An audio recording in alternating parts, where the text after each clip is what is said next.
Hi guys, family wa kabolo ve tu ni. Ga veo ti pp ITT na to wam training kabolo he. Ka pa to kana te ni tu na. Thep to thei le ve.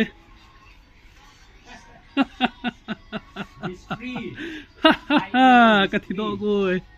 Tu ni training kabolo hin koi pen thiam am. Ke lo. Langa ko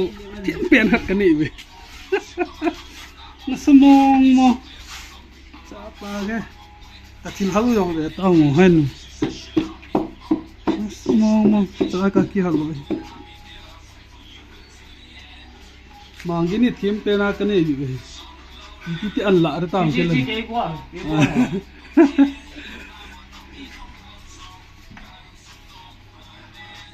le chung le yang as training ang yao he thích đồ bolis sala bol chop chop đi sina chung ku kai chop chop le chun na je ji ta le ta ni kai dan chu ti kon ti am dan chu tao na la hol na tao na la le na kai dan nangin zunga na kai le thu le chu kon thim ti khon anoi la na mu na a chi khon na ti khon kal jang ta na chú có tiếng là tí con hiện là kịp in lắm, thoa bên là kịp in lắm, amu đó nó cái gì na, tiếng cái tiếng chả còn tiếng cái, na rồi lo na, ta sẽ tung ngang cái là rồi lo đi, ta, lâu chú cái trái tiếng là nó ngã đấy,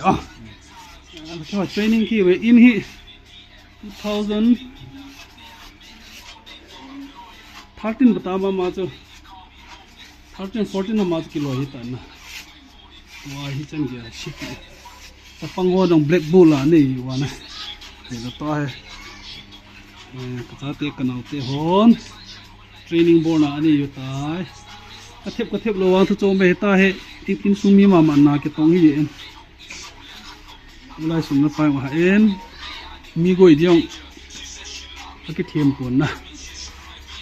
tai ke tai lo loi lo la an loi du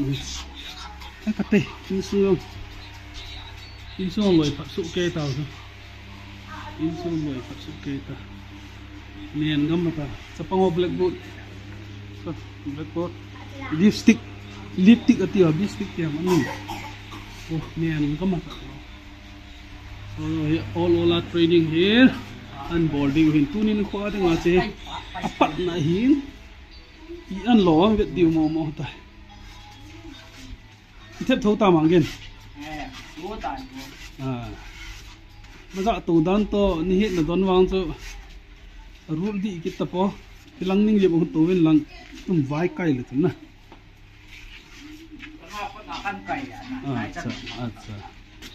ban tiếng hoài thôi đấy đi tao chiếc khum rồi hết cà phê nằm ni nó cái cái thăng sắp phong hoa nó chụp ba này vô ai chỗ đi yên tĩnh chỉ vang he YouTube cái là độ là cha ging ho kun thắm khát răng cái ball duty này ta hay biết răng cái sự cái đầu cái đàn ball đi tаме cái này ai tu này ada ngah he cái chân cái trái phát pan thế chế cái chapa team thu thế small thu luôn chứ small thu luôn nào thế này trái tao nghe